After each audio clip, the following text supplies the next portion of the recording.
Hello दोस्तों, इस light को लगाने और निकालने के लिए बहुत सावधान रहें क्योंकि यह बॉडी मेटल का है और इसी बॉडी में न्यूट्रल जुड़ा हुआ है।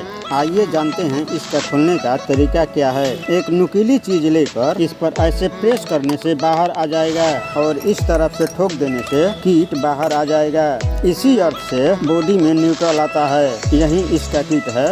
इसे रिपेयर करने के लिए इसके बॉडी में न्यूट्रल जोड़ेंगे और फिर इसे चेक करेंगे। अब इस सीरीज के मेन प्लग को लाइन देंगे और फिर किट को चेक करेंगे। अब फेज को इस पॉइंट पर रखकर एक चिमटा से चेक करेंगे कि कौन एलईडी खराब है।